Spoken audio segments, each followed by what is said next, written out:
Hey everyone, in this video I'm going to unpack an app called Miro. It's a fasting tracking app using the Lean Canvas. In my previous video explaining the Lean Canvas, I had some feedback saying, hey, would love to see this using an actual product. So here we are and here we go. With the Lean Canvas, we want to fill it out strategically. There's kind of a waterfall effect with each section that you fill out, and I'll take you through it one by one. We want to start off first with the customer segments, which is on the right-hand side of this canvas.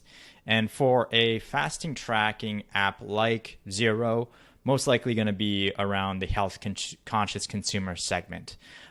Within that segment, there are sub-segments that we want to focus on. And this is really important to do if you're building a new product or redesigning one, is getting tight on who you're targeting and whose problem that you want to solve.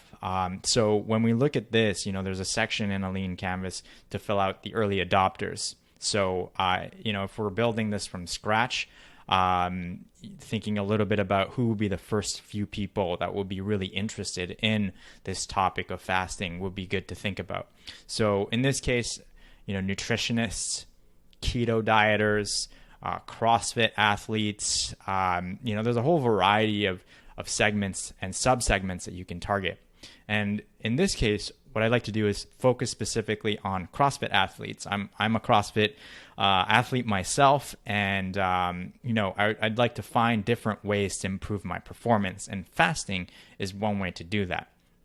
So with that in context, we're going to move on to the next section, which is on the left-hand side, the problem. So now that we have a sub-segment to focus on, we're going to tackle the key problems that they're facing. And so for a CrossFit athlete, what they're probably working on is improving athletic performance in 3, 6, 12 months time. And within that problem, within that kind of goal that they have probably a few barriers or challenges along the way. Probably something around inconsistent nutritional strategy, snacking and eating late in the evening. I know I've had this problem. Frustration with existing diets that haven't allowed them to reach their goals. So with these problems in mind, we want to come up with solutions to help them overcome them. That's essentially the job of any product, is they get hired out to solve a problem, and they have to consistently do it to kind of stay relevant in that user's mind. So in this case, if we take a look at the solutions that we came up with, one could be trusted content from experts in fasting, nutrition, mindset, etc. 2, an accountability program to keep track of group fasts to keep people motivated and not snacking in the evening. 3rd, customized fasting options to meet users' goals. So, if it's, for example, lose body fat percentage and maintain muscle mass, which I think would be most of us, you can create specific customized programming to help people achieve their goals. This would be particularly useful for any sort of athlete, CrossFit or others, to help them achieve and overcome some of the challenges that they face. And in terms of the unique value proposition, which is step 4, this is about, kind of in a nutshell, explaining what is it that makes this product unique. In Miro's case, it's a structured fasting program to meet your lifestyle goals. Those are the things that allow people to overcome their current challenges that we mentioned in the problem section.